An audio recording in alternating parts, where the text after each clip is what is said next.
realize this, the earlier every one of you realize it, the better. So we can represent that in our diagram as the least amount of red in our cup, okay, the bad things. Here we need to minimize that amount of red in our cups. We use words like prevent and eliminate and constrain. We see that safety, quality, and production are all actually quite different in this view, and therefore require different measures and methods to control. Safety 2, on the other hand, is seen as more productive safety. Right? And here we need to maximize the amount of green. This is the good stuff, the successes within our organization, inside our beaker. Safety is defined as many things as possible going right. Here we use words like support or augment or facilitate. Safety, quality, and production therefore actually all become inseparable and therefore need matching measures and methods to deal with them. It must be noted that a lot of people talk about safety 1 versus safety 2, and that was never the case, and never what Prof. Holdegger actually wanted to be. It's always safety 1 and safety 2. These two need to be used together to actually be effective.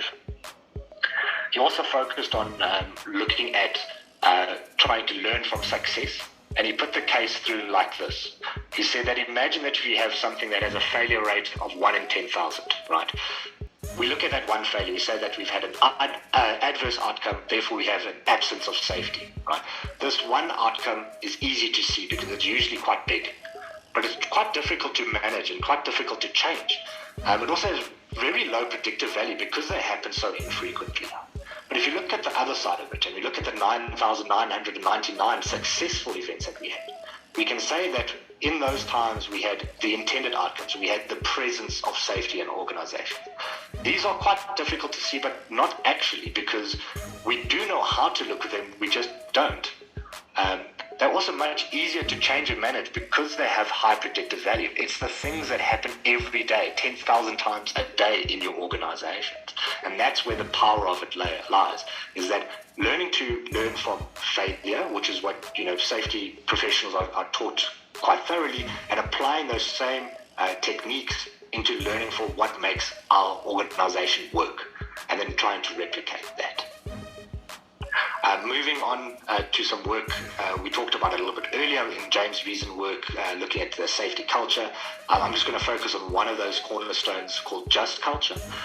Sidney Dekker has done a lot of work on this. A lot of people, are really familiar with his work, and he really defines a just culture as a culture of trust and learning and accountability. He looks at 2 different processes to achieve a just culture.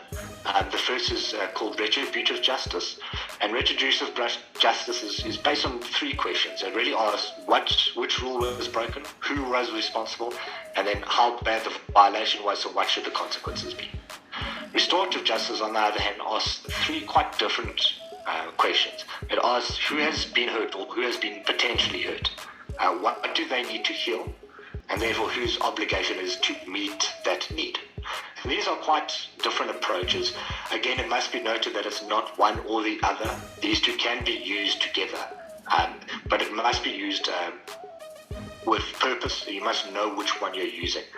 The big main difference between the 2 is that retributive justice is quite backward looking and really asks who is responsible, where restorative justice is forward looking and asks what is responsible. So that really characterizes the new view, and we've spoken a bit about what it is. I'm going to talk to you a little bit about what it isn't. It isn't only about looking at successes and positives, some criticisms. Earlier we realize this, the earlier every one of you realize it, the better it will be for us. But we don't preach that. We say that we need to learn from both sides of the coin, both from our failures and both from our successes. It's not a fad and it's not just a theory. It's not something that's going to go away. It's something that's being talked about more and more in the safety industry. People looking to hire safety professionals are asking, do you know these concepts more and more? And it's not just a theory. As the research happens, we're starting to get really practical tools to use these concepts in your everyday. And it isn't just about safety. Changing your perception about the worker and how we engage with the worker really opens up this to much more. It opens up to quality, to production, to mental health, to many things above and beyond health and safety. So what about the African voice in this? Like I've just said, these new view concepts are growing in support around the world, but has it really penetrated into Africa? And I don't think it has as much as it has in other places in the world.